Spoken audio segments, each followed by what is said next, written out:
Manisa হত্যার বিষয়ে আপনি ইঙ্গিত করেছেন। ধর্ষণ এবং হত্যার পরে আসামিকে 7 ঘন্টার ভিতরে গ্রেফতার করতে আমরা সক্ষম হয়েছি। আদালতে স্বীকারোক্তিমূলক জবানবন্দি দিয়েছে সাথে সাথে একদিনের মধ্যে। সেই 164 স্টেটমেন্টে তার সহযোগী অপরাধী হিসেবে তার স্ত্রীকেও, তার নামও আসছে, তাকেও গ্রেফতার করা হয়েছে।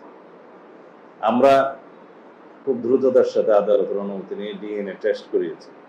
সেই টেস্ট 3 দিনের সময় লাগে, 3 দিনের মধ্যে সেটা সমাপ্ত হয়েছে। রিপোর্ট কালকে বিকেলে জমা হয়েছে। পোস্টমর্টম রিপোর্টটা আমরা হাতে পেয়েছি ইতিমধ্যেই। এগুলো সব একসাথে করে কম্পাইল করে চার্জশিট প্রণয়নের কাজটা কালকে রাতের মধ্যে সমাপ্ত হয়েছে। আজকে দিনে আদালতে সেটা সুপর্দ করা হবে, হয়তো ইতিমধ্যে হয়ে গেছে। এবং আদালত এর মধ্যে ছুটিতে যাবে, আপনারা অনেকে জানেন। কিন্তু এই বিশেষ আদালতটা ছুটি মাননীয় চিফ জাস্টিস বাতিল করার চিন্তা করছেন। এখনো হয়েছে কিনা আমি জানি না, এটা আইন মন্ত্রণালয় ডিল করছে। আমরা একজন স্পেশাল পিপি নিয়োগ করেছি শুধুমাত্র এই মামলাটা ডিল করার জন্য।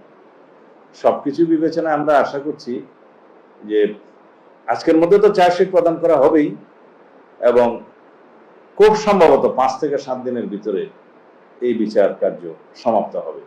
এর চাইতে বেশি কিছু করার আমাদের পক্ষে এই মুহূর্তে আর বোধহয় সম্ভব না।